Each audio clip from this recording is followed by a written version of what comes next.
بسم اللہ الرحمن الرحیم۔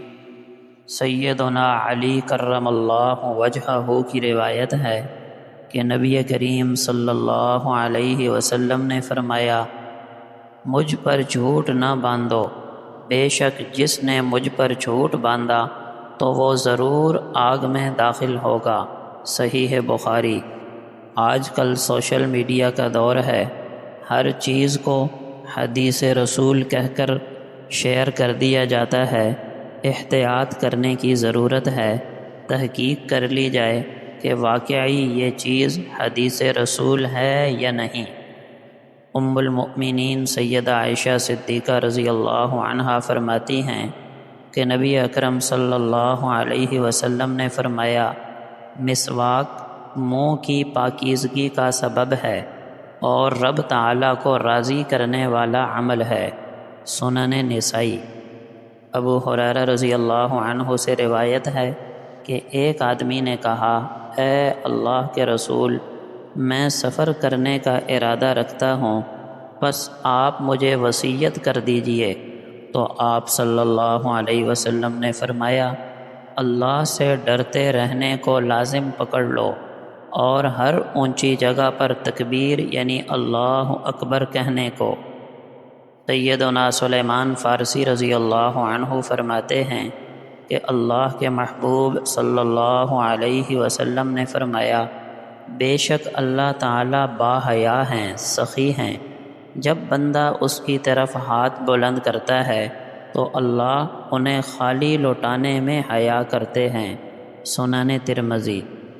حضرت نعمان ابن بشیر رضی اللہ عنہ فرماتے ہیں کہ نبی اکرم صلی اللہ علیہ وسلم نے فرمایا، اپنی اولاد کے درمیان عدل و برابری کرو، اپنے بیٹوں کے درمیان عدل و برابری کرو۔ سنن ابی داود۔ نبی اکرم صلی اللہ علیہ وسلم کا پاک فرمان ہے، جہنم کی آگ کو شہوات سے ڈھانپ دیا گیا ہے اور جنت انسان کو پسند نہ آنے والے اعمال سے ڈھانپ دی گئی ہے۔ صحیح بخاری۔ ابو سعید رضی اللہ عنہ فرماتے ہیں کہ نبی اکرم صلی اللہ علیہ وسلم نے فرمایا، تم صرف ایمان والے شخص کی ہی صحبت اختیار کرو اور تمہارا کھانا بھی نیک متقی شخص ہی کھائے۔ سنن ابی داود۔ نبی اکرم صلی اللہ علیہ وسلم کا پاک فرمان ہے، لوگو ظلم سے بچو، بے شک ظلم قیامت کے دن اندھیروں کی شکل میں ہوگا۔ صحیح مسلم۔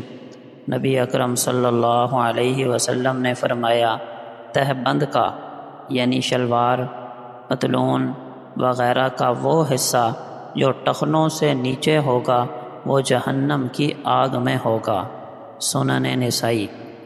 مردوں کے لیے تہبند، شلوار، پتلون، لنگی وغیرہ ٹخنوں سے نیچے لٹکانا حرام اور ناجائز ہے اور کبیرہ گناہ ہے۔ ام المؤمنین سیدہ عائشہ صدیقہ رضی اللہ عنہا فرماتی ہیں کہ نبی کریم صلی اللہ علیہ وسلم نے فرمایا، تم مردوں کو گالی مت دو، بے شک وہ ان اعمال کا ساتھ آگے پہنچ چکے ہیں جو کچھ انہوں نے کیا تھا۔ صحیح بخاری۔ نبی اکرم صلی اللہ علیہ وسلم کا فرمان ہے، گناہ سے توبہ کر لینے والا ایسے ہے جیسے اس نے گناہ کیا ہی نہ ہو۔ سنن ابن ماجہ۔ انس ابن مالک رضی اللہ عنہ سے روایت ہے کہ نبی کریم صلی اللہ علیہ وسلم نے فرمایا، بے شک صدقہ رب تعالیٰ کے غصے کو ٹھنڈا کر دیتا ہے اور بری موت سے بندے کی حفاظت کرتا ہے۔ جامع ترمذی۔ آپ صلی اللہ علیہ وسلم نے فرمایا، صبر تو وہی ہے جو ابتدائے صدمہ کے وقت کیا جائے۔ سنن ابن ماجہ۔ وجہ یہ ہے کہ وقت گزرنے کے ساتھ خود ہی صبر آ جاتا ہے۔ جس وقت حادثہ یا مصیبت پہنچی عین اس وقت صبر کرنا، اس پر صبر کرنے کا اجر ملے گا۔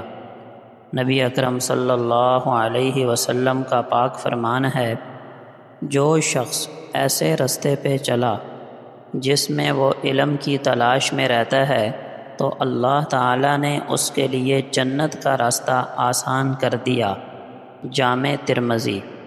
اللہ پاک ہمیں اپنی زندگیوں کو فرامین نبویہ سے روشن اور مزین کرنے کی توفیق عطا فرمائیں، آمین۔